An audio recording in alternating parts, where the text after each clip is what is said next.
Olá, colegas e professores. Estou gravando esse vídeo como uma proposta da minha matéria de estágio em observação e intervenção, matéria que pertence à professora Luciana Lobato.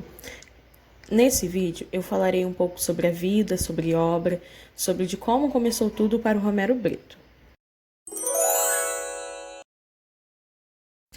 Romero Francisco da Silva Brito nasceu no dia 6 de outubro de 1963.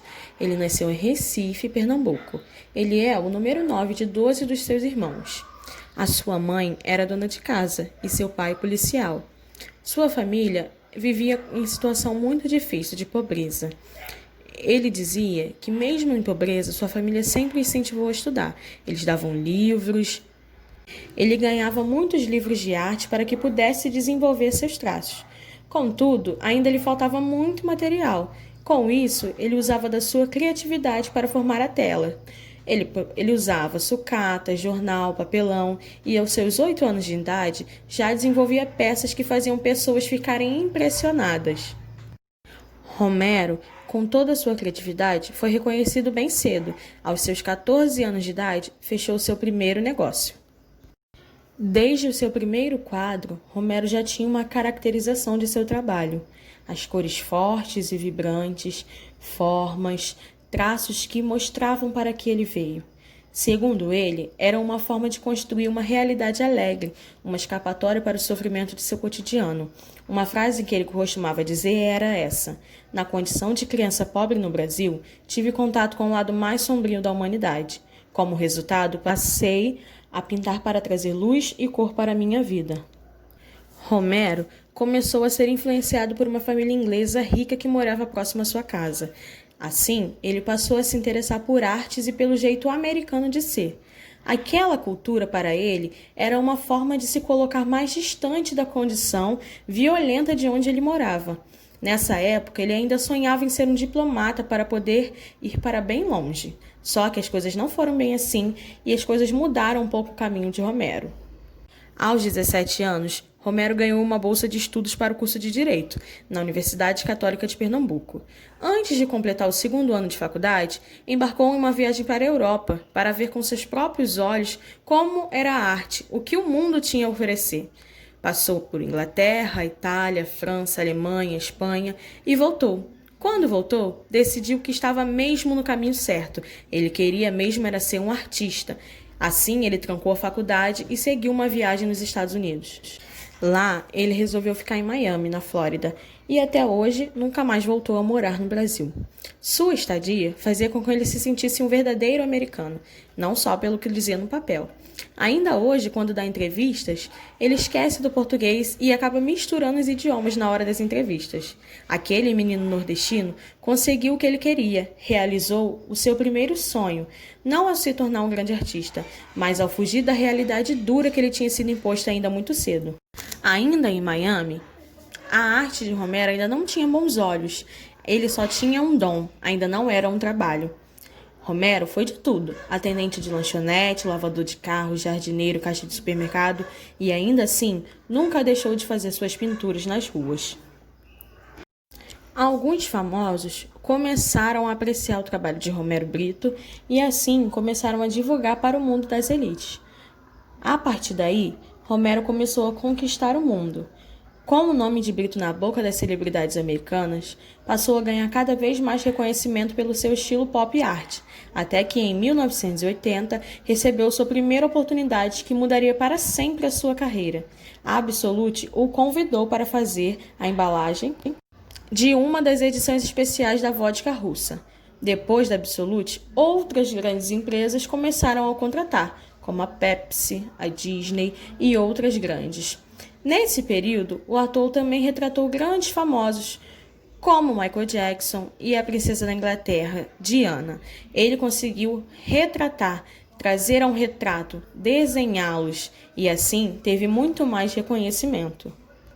Sua fama como artista logo se tornou esplêndida, não somente por seu talento, mas também por ser um bom negociador. A prova disso foi como ele conseguiu um ateliê próprio nos Estados Unidos. Fechou um contrato com uma loja de móveis artísticos em Miami, O dono simpatizou com Romero e fechou um contrato de aluguel temporário no antigo salão da loja. Assim, ele tinha onde expor as suas obras. O seu contrato encerrou depois de 4 meses. E aí, Romero assumiu a locação de forma definitiva. Agora ele poderia ter um lugar só para ele. Ele continuou mantendo seu estúdio por 6 anos. Nessa época, Romero conquistou um marco. Ele se tornou o mais influente da obra brasileira no mundo e também o mais bem pago. Em 2001, foi reconhecido como embaixador das artes da Flórida. E em 2005, criou a Fundação Romero Brito para destinar parte de sua verba a famílias carentes e pobres para que pudessem ter mais alegria e também para que ele pudesse ajudar a mudar a história que um dia foi a história dele. Em sua carreira, não houve quedas, pelo contrário, seu caminho foi ascendente, direto para o sucesso, seja pela irreverência, resiliência ou simplesmente talento. O pintor brasileiro conquistou o mundo. Hoje em dia, é possível ver a obra de Romero por todos os cantos. Em Miami, você encontra elas em aeroporto, em lojas, em letras, bordados, souvenirs. E em vários locais, muros, arte na cidade, você consegue encontrar obras de Romero. Ele deixou um legado e até hoje conquista muitos países, levando a sua arte e alegria para o mundo. O amando ou o odiando, Romero é onipresente. Sua arte está desde os muros importantes do Reino Unido, como em panos de pratos vendidos em brechós. O próprio autor se diverte com a crítica que recebe por ser muito comercial e em entrevistas já repetiu várias vezes a mesma frase: a arte não precisa ser vendida, mas eu vendo.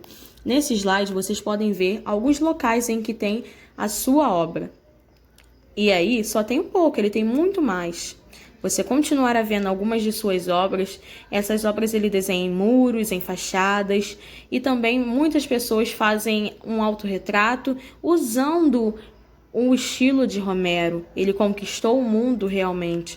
O menino que era pobre, que tinha dificuldades, seguiu o seu sonho e o conquistou. Eu espero que você também conquiste seu sonho e não desista dele. Faça como Romero. Invista nos seus sonhos, não desista, lute e conquista. Romero costuma dizer uma frase em que o papel dele é o de ser artista, de pintar, de criar imagem, mas principalmente de esperança e de alegria. Aquele menino pobre que passou dificuldade virou sua vida, ele deu um rumo à sua vida e hoje é conhecido mundialmente. Agora, nós realizaremos uma atividade que eu vou explicar para vocês. Então, vamos lá. Nessa nossa atividade, eu vou testar a sua criatividade. Você vai ter que reproduzir uma obra de Romero Brito. Você pode usar o material que você tiver ou o que você quiser. A nossa reprodução ganhará visibilidade nos corredores da escola e terá uma votação para escolher aquela em que a pessoa usou mais criatividade. Passando isso, reuniremos a turma, conversaremos, expressaremos e pensaremos por que essa foi a imagem escolhida, qual foi o tipo de criatividade em que você utilizou. Depois, nós separaremos materiais em que esse aluno utilizou para realizar a atividade e ganharemos um espaço no muro do colégio.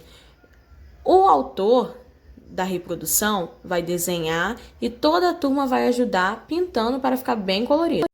E aí tiraremos a conclusão e veremos que cor traz muita alegria para o espaço e assim como Romero diz, a cor vibrante, a alegria, é isso que ele quer trazer para o mundo e que você consiga entender e que eu tenha conseguido passar um pouco de Romero Brito para você. Se você quiser saber mais, me procure e vamos debater um pouco sobre esse assunto, ok? Muito obrigada pela atenção e até a próxima.